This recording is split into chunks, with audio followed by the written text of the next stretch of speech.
Recently, we returned from an amazing trip to Japan. Today, we'll tell you about some of the culture shocks that we experienced while traveling there. It was our first time in Asia, and though now we live in Vienna and we're accustomed to a train system, nothing could have prepared us for Japan's train system. Culture shock number one, the stations are absolutely humongous. Large doesn't even begin to describe it. A friend had warned me before traveling to Japan that at one point she spent 20 minutes trying to find an exit from that station until she called a friend for help. I thought she was, exaggerating a little, until I realized that is a very likely possibility with loads of stations in Japan. The thing is that our trouble started once we left the airport, because what we didn't realize was that trains could actually become other trains without actually getting off the train. Not knowing that how one train could actually turn into another was how we ended up in Yokohama on our first trip from the airport. That's how we learned it's important to also queue for the right train, because there's several trains that might leave from the same platform. Now, you might be thinking, how big can these stations really be? Are there 50 platforms? No, it's just they use the same platforms for a lot of trains, and the actual stations, the biggest part that you get lost in, is actually trying to find the exit, because there are a lot of them. Naturally, trains are underground. It's an underground station, but what you may be confused by is how many levels underground it actually is. Several of the trains depart from different levels. So, if I'm going north, that might be, bottom level 2. Going south, bottom level 3. It varies based on station to station. But how you get to these from one side to the station, kind of north or south, is also underground routes. And this is where the problem with the exits, or even how to get to the other side of the station, starts. When we were planning the trip, we would look at Google Maps and look at, okay, this is the size of the station. How far can it really be to walk to this next destination?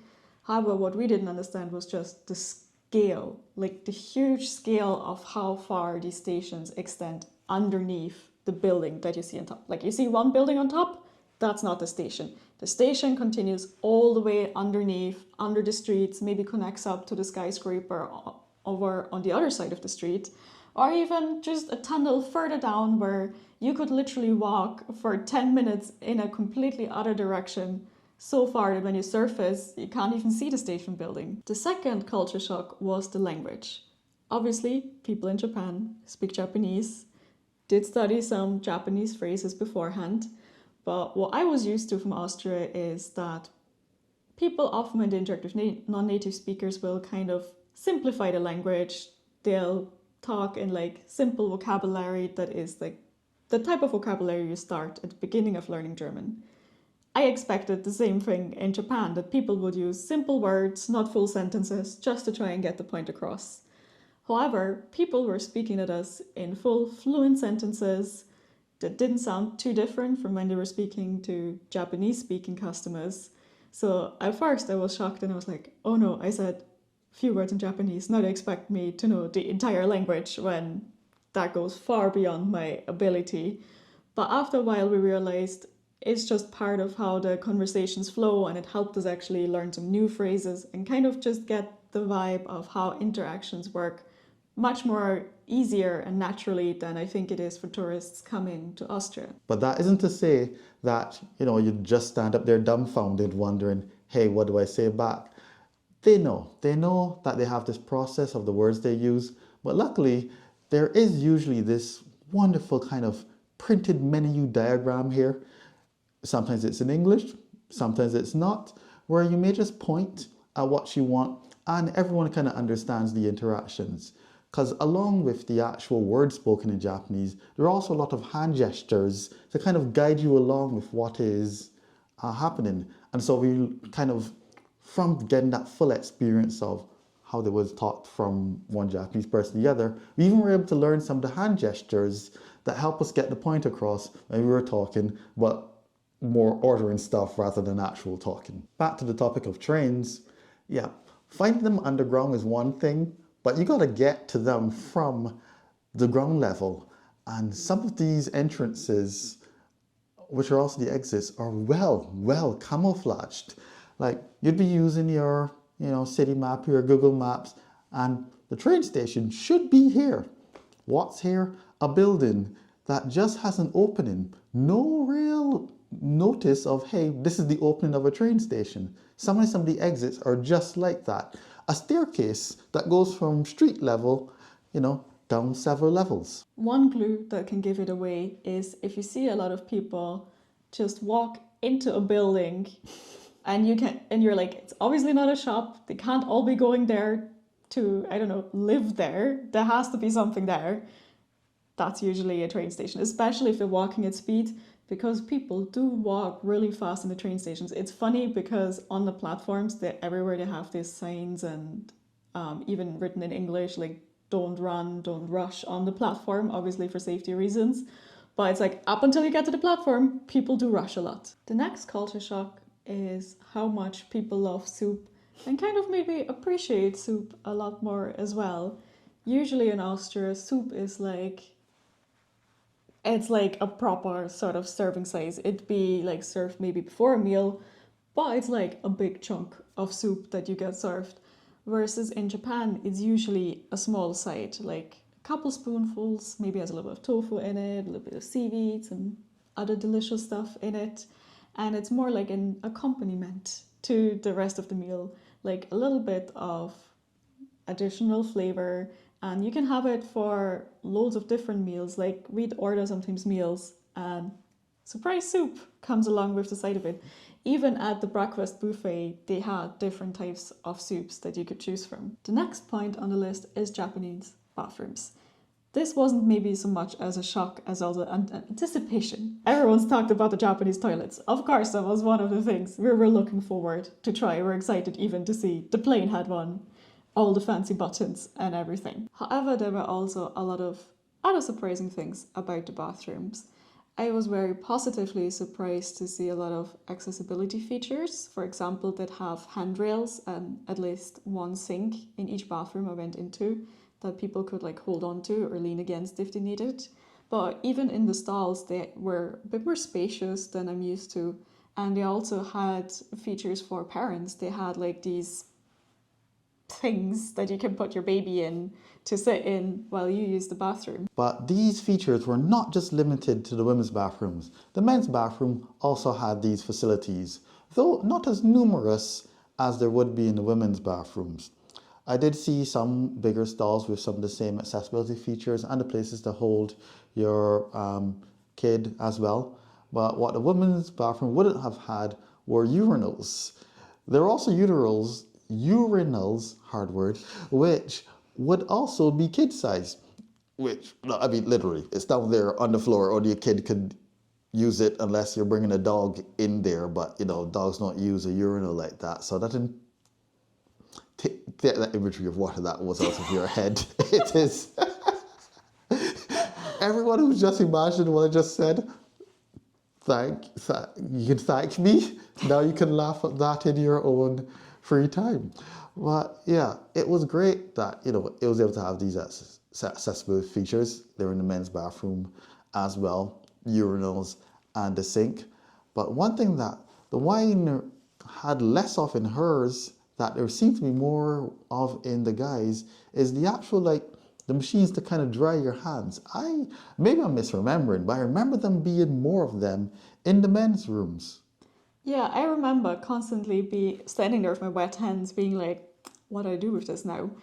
Like in the women's rooms, there are these lipsticks, sort of just literally makeup rooms that I sometimes ended up in trying to find the exit in the bathroom because yes, sometimes places are so big you even get lost in the bathroom. Or maybe that's just a me thing. Beforehand, we had heard all about the lack of trash cans in Japan. Now, we came prepared. Yes, I even brought a little packet of, bags in my back, plastic bags in my back to throw out trash in, so if I had to walk around with it. The lucky thing is that we didn't actually have to use this as much. Usually, though, the trash bins are hidden behind the ticket gates, so always make sure you look out for them before you exit. And another thing, if you have your bottles or so on like that you need to recycle, look for a big selection of vending machines. Usually the recycling for bottles are close to vending machines. I think the biggest shock when it came to trash was that there actually was fairly little trash on the streets and everywhere, which is impressive considering how few places there are to dispose of it. Yeah, it definitely, people have to definitely be carrying around the trash. But I think that everyone that stays there for longer also knows of these little places of where the trash would be. Yeah, because as we started, being more adventurous and walking around, we knew that if we go to a park, there's a green space, there's going to be trash bins there. We just deposit it there and, be trash free for the rest of the journey. Point number, whatever this is, it'll appear there, is also that people use elevators very, very seldomly. In fact, elevators are mostly for priority only, which is, people who are pregnant or with prams, elderly, anything that would clog up the escalators.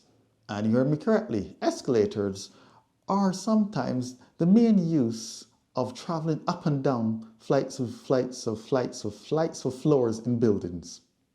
And that was really shocking to us that there is a 14th story shopping mall and you're expected to take escalator after escalator after escalator after escalator. And when it feels like you've been on the escalator for years, you finally reach the food court on the 14th floor, only to realize that's one cafe and the actual floor with all the restaurants you were looking for is in the basement. And you have to go all the way down again. It is quite interesting because the thing is that it even seems that even if the elevators were empty, some people still decide to go for the escalator just because it seems like it will take less time than actually waiting on the elevator. Because for some of the buildings we were in, the elevator didn't match the size that you would expect with the amount of people that are actually traversing through that building. So this point also leads us kind of to our next point, which is that it's really amazing how there are certain societal rules that really help keeping things going. Like before we traveled, we tried to learn as much as possible about Japan. We learned about all those things like don't talk too loudly on the train, be respectful of other people. Don't talk too loud. You mean don't talk at all on the train. We were almost doing like pointing at, not at people or things, but being like point out, okay, this is how we're going. We were so afraid to speak on the train that we didn't even do it. But continue. Yeah, we practiced our communication with our eyes and read each other's minds. But it was really amazing to me that how many people actually follow these rules, because it just feels like that would never work in Austria. You can't even get people to queue in the supermarket, let alone try and be that, harmonious as a big crowd moving through the space. So to stop the crowds from overwhelming you, Japan has lots of signs and writing on the literal floor directing you where to go. So say for example, you're exiting and entering the train. There are signs on the floor for where you should be able to walk, going left or right, even on the exits, which side of the staircase to be on, which side, is for a priority, when not to actually run, which is almost everywhere, but even what escalators should be used where people are moving up and down or where you can both stand side by side. Yeah, that was great. So you could imagine the reverse culture shock of when we came back to Vienna. Yeah, even if you put those signs, I honestly don't think people would. Even if they looked at them, they would just ignore them. They'd be like, oh, that's funny, and keep walking in the opposing direction of the arrow. Like, even just trying to queue neatly, trying to get on the train, let the passengers trying to get off in peace. Seems like a really complex cultural thing to try to introduce to Austrians that I know the railway companies have tried.